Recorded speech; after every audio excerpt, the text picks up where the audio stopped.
think the scouts were pretty happy. There was a couple of situations where we were trying to move up, trying to get more picks, and ended up getting the player anyway.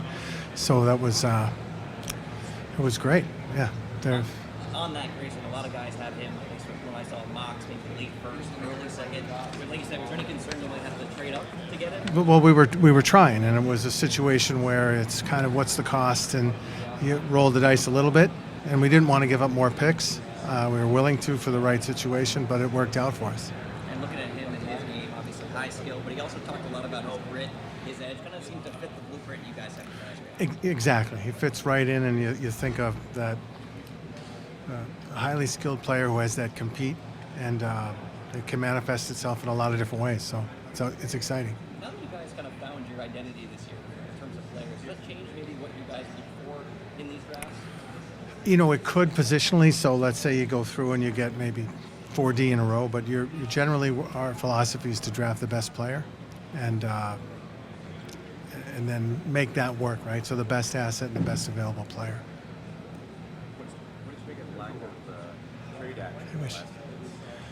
I think it was not for lack of trying, but it's like selling a house, right? You could have 20 visitors one day and you think, and nothing happens, and then one day you get one guy shows up and buys your house.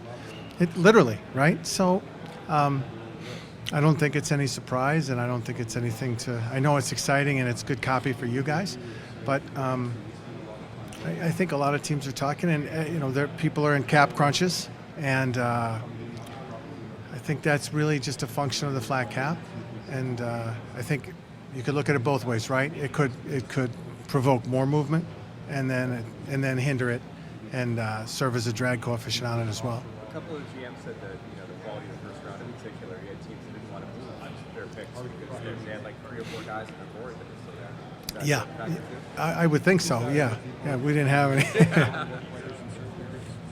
About the Swedish goaltender you drafted, just in terms of what goes into selecting a goalie, because I know you guys have a goaltending department. Yeah, we're really blessed, and being able to have that goaltending department, you can entrust them, and they're very thorough, and they have a lot of different voices, and actually a lot of different.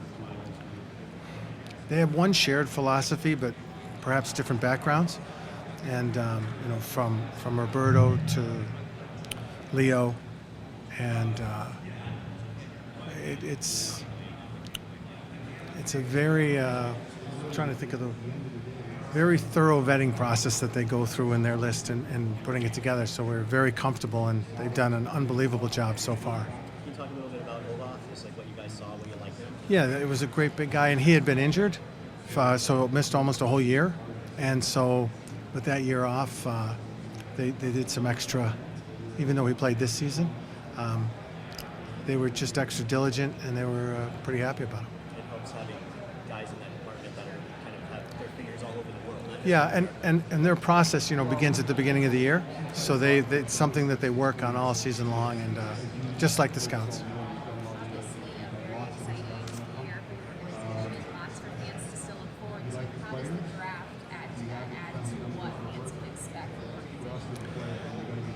Well, I think some of these young men are going to be a few years out, but it's that sort of positive feeling and continuing.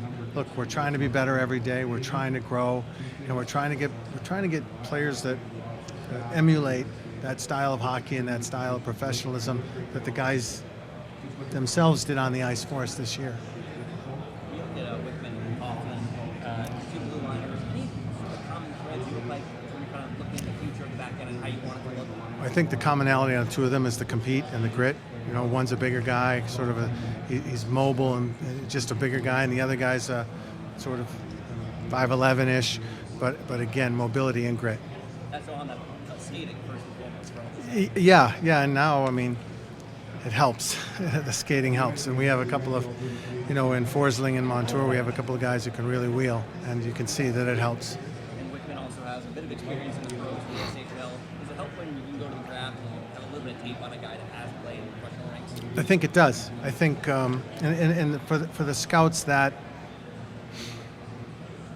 seeing those younger players in the men's leagues, it crosses a nexus of, okay, now I see them in a higher level and a higher everything.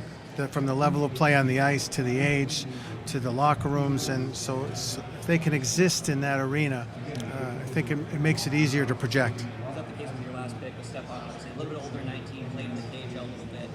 Yeah, and he's from Belarus and he's under contract for a couple of years. So that was one where I think maybe he fell because you might not have access to him for a while.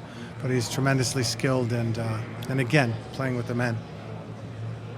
Looking ahead now with the draft behind you, Saturday's coming up, just kind of switching the mindset a little bit, or is it all one flowing thing? How does that process